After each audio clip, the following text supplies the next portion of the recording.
savaient pas qu'il y avait des Acadiens dans le nord du Maine. Ils pensaient tout le temps que les Acadiens, c'était à Louisiane. Puis là, tout d'un coup, on est découvert.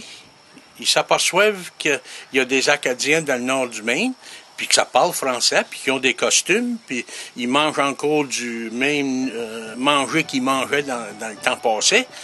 Puis après ça, qu'aussi qu'il est beau de ça, ça réveille les autres francophones dans l'État du Maine. Il y a des places comme Lewiston puis Sanford dans le sud du Maine.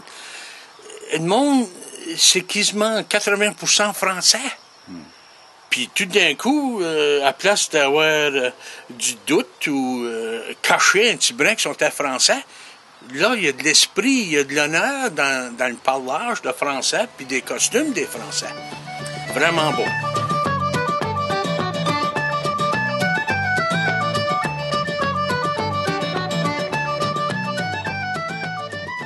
La déportation des Acadiens, ça s'est pas passé sur une semaine. Ça s'est passé dans le temps et ça a duré, je dirais, plusieurs années. Et certains ont dû se déplacer à plusieurs reprises, pas seulement qu'une fois. Et il y a un certain nombre d'Acadiens qui se sont revenus dans notre coin de pays ici. À l'époque, il n'y avait pas de frontière Canada-États-Unis. La frontière n'était pas définie. Il n'y en avait pas, de telle sorte que les premiers se sont installés tout près du fleuve Saint-Jean et des deux côtés du fleuve. Donc, nous, ici, communément, on l'appelle la rivière Saint-Jean, mais c'est un fleuve parce que ça se jette dans la mer. Ils se sont installés des deux côtés de la rivière. Et quand il y a eu la fameuse guerre des frontières dans le coin ici, et qui a fait en sorte qu'on a tracé à un moment donné la frontière entre le Canada et les États-Unis. On a appelé ça la guerre non sanglante de l'Aroostook. C'est pour ça que vous avez des forts, par exemple, dans le Témiscouata, vous en avez au Nouveau-Brunswick et vous en avez dans le Maine, qui étaient des deux côtés et on regardait où était la frontière. Et pendant tout ce temps qu'il n'y avait pas de frontière, ben, c'était des francophones qui avaient été accueillis ici par la nation malicite, entre autres, qui nous a montré comment vivre dans un coin de pays comme celui que nous avons. Et c'était le même peuple, quoi. Mais suite à la frontière, quand elle a été définie dans le fleuve Saint-Jean, ça a eu pour effet de séparer le Canada et les États-Unis. Et puis il y a eu la création aussi des provinces canadiennes, de telle sorte que vous avez une partie de ce territoire-là qui est au Québec, c'est la MRC de Témiscouata, et vous avez une partie de ce territoire-là qui est au Nouveau-Brunswick, et une partie nécessairement qui est au Maine.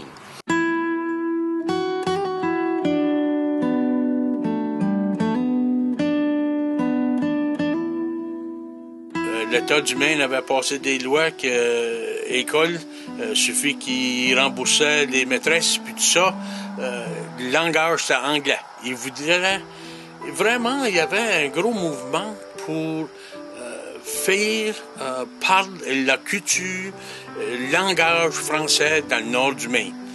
Puis tu étais puni si tu parlais à l'école en français. Il fallait que tu forçais ton anglais.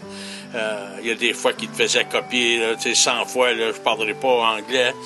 Il y a des fois qu'ils te donnaient des petits morceaux de papier. Puis si tu pognais quelqu'un parler en français, tu lui demandais pour son morceau de papier. Puis tant que tu n'avais plus, ben là, tu restais après l'école.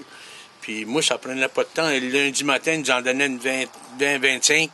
Puis en dedans d'une heure, moi, je n'avais plus. Je parlais français. Je suis français, c'est bon.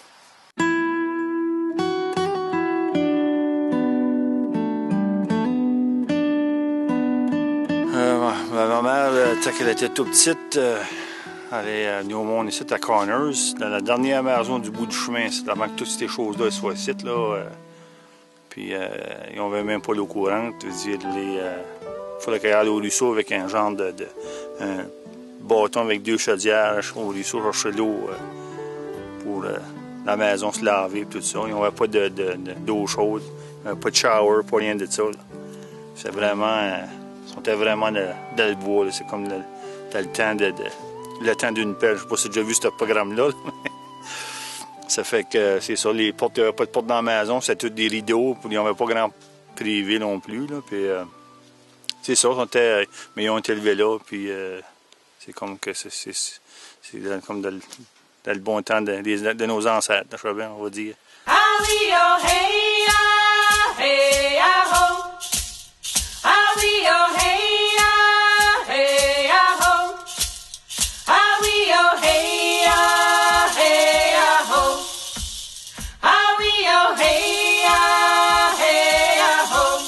Moi, j'aime bien le concept de l'Acadie des terres et des forêts, parce que l'Acadie, c'est composé de plusieurs régions, là, tant en Louisiane que même en France, on a des régions acadiennes.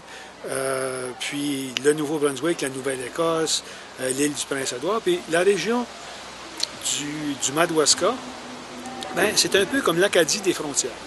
On appelle ça l'Acadie des terres et des forêts par opposition à l'Acadie à la mer. Moi, j'aime bien le terme Acadie des frontières parce que je trouve que ça nous définit bien.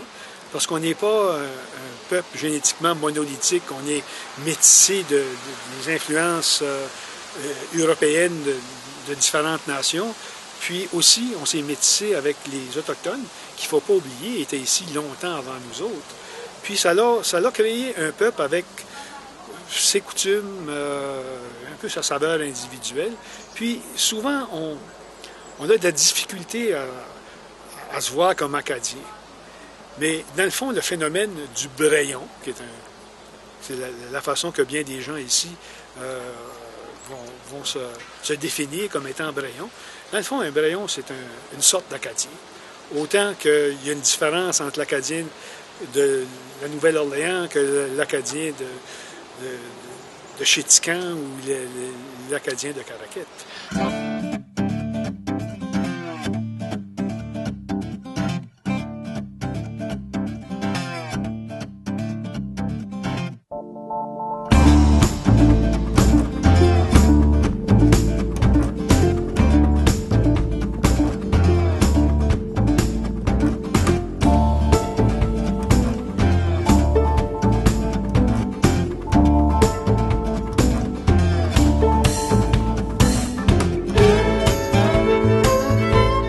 Mon père se disait acadien et on aurait dit qu'il se rehaussait les épaules puis il disait « Moi, mon ancêtre vient d'Acadie. Il était sur le premier bateau et puis il se rehaussait les épaules et puis il affirmait que lui était un Acadien.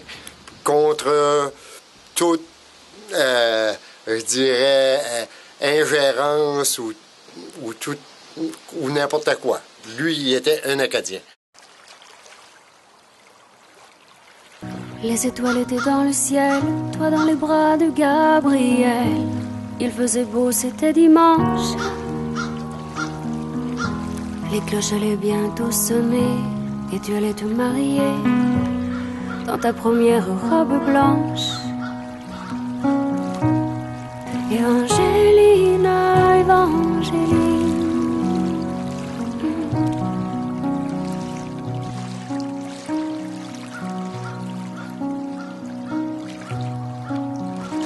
Dès le départ, lorsqu'on a su qu'il y avait un congrès mondial qui venait dans notre région,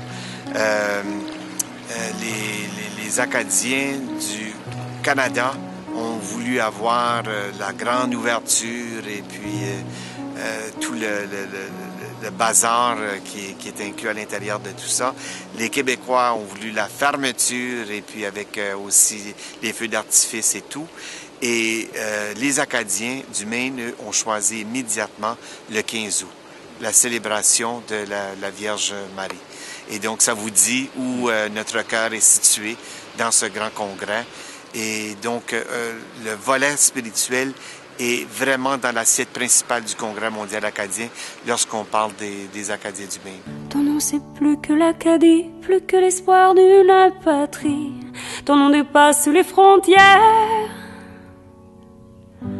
Ton nom, c'est le nom de tous ceux qui, malgré qu'ils soient malheureux, croient en l'amour et qui espèrent. Evangelina, Evangelina, Evangelina.